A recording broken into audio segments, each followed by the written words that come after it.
তারেক রহমানের নির্বাচনী জনসভায় তিনি বনানী কামাল আতাতুর্ক এভিনিউয়ে যে খেলার মাঠ সেখানে আজকে যোগ দিচ্ছেন।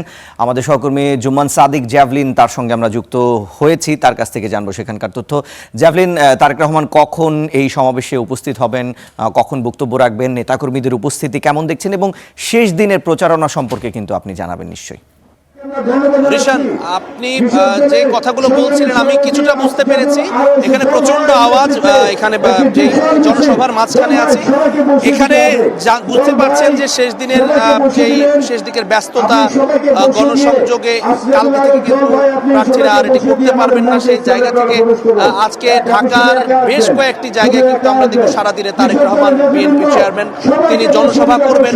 এবং এই মুহূর্তে বনানী কামাল আতাতুর্ক এভিনিউয়ের পাশে যে বনানী খেলার মাঠটি রয়েছে সেখানে এই জনসভাতে তিনি কিছুক্ষণের মধ্যেই আসবেন। ইতিমধ্যেই আরো আগ থেকে বিভিন্ন নেতাকর্মী যারা রয়েছেন তারা কিন্তু এখানে এসে জমায়েত হয়েছেন এবং আমরা দেখছি ভাষণ থেকে শুরু করে গুলশান সহ আশপাশের এলাকার এই কনস্টিটিউয়েন্সিতে অর্থাৎ সংসদীয় আসনের যে এলাকায় লোকালয়গুলো রয়েছে সেখান থেকে কিন্তু তাদের দল বিভিন্ন বিএনপি ছাড়াও তাদের যে অঙ্গ সংগঠনের নেতাকর্মী তারা এখানে জমায়েত হয়েছেন। মহিলা দল, ছাত্র দল সহ সকলে এখানে এসেছেন এবং আমরা দেখছি তাদের ভিতরে বড় বড় মিছিল, ছোট ছোট মিছিল বিভিন্নভাবে কিন্তু চারপাশের সড়কগুলো সেগুলোতে তারা এসে এখানে জমায়েত হয়েছেন এবং তারা যদি বলছেন যে তারেক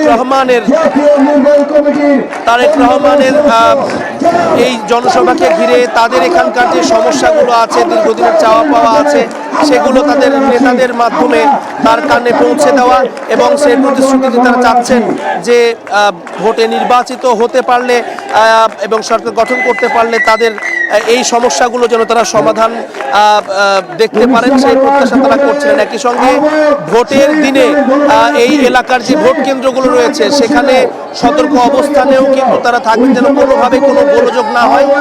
তারা নিজেরাও কোনো ঝামেলা করতে চান না। একই সঙ্গে কোনো ধরনের অন্য কোনো দলের পক্ষ থেকে যদি তারা বোঝেন যে ঝামেলা করার চেষ্টা করা হচ্ছে সেটি রুখে দেওয়ার জন্য কিন্তু তারা প্রস্তুত থাকবেন। মোটামুটিভাবে এই জনসভাতে আর কিছুক্ষণের মধ্যেই তারেক রহমান এসে পৌঁছাবেন এবং তার বক্তব্যটি এখানে রাখবেন। খুব বেশি সময় এখানে তিনি থাকবেন না, কেননা এরপরেই কিন্তু কলাবাগান ক্রীড়া চক্রে তার পরবর্তী যে জনসভা সেখানে তিনি যুক্ত হবেন। মোটামুটিভাবে এখানকার যেই নেতাকর্মী যারা আছেন তাদের ভিতরে এক ধরনের উৎসাহ উদ্দীপনাও কিন্তু আমরা দেখছি। নেতা যদিও বহু আগেই তাদের এই এলাকাতে এসেছেন,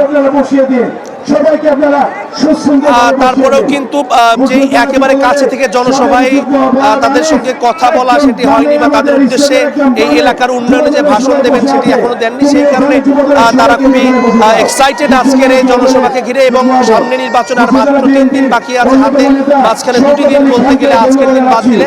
তো সব মিলিয়ে নির্বাচনী জনসভার প্রচারণার সব শেষ খবর এবং তারেক রহমানের আজকের যে জনসভা শেষ খবর ছিল আমার কাছে। রিশাদ, জাভলিন আপনাকে ধন্যবাদ। দর্শক, আমরা নির্বাচনের আরও খবর জানাবো। এইমাত্র আমাদের সহকর্মী জ্যাভলিন আমাদের সঙ্গে যুক্ত হয়ে জানাচ্ছিলেন তারেক রহমান আজকে বনানী যে মাঠ সেখানে কিন্তু সমাবেশে তিনি অংশগ্রহণ করবেন।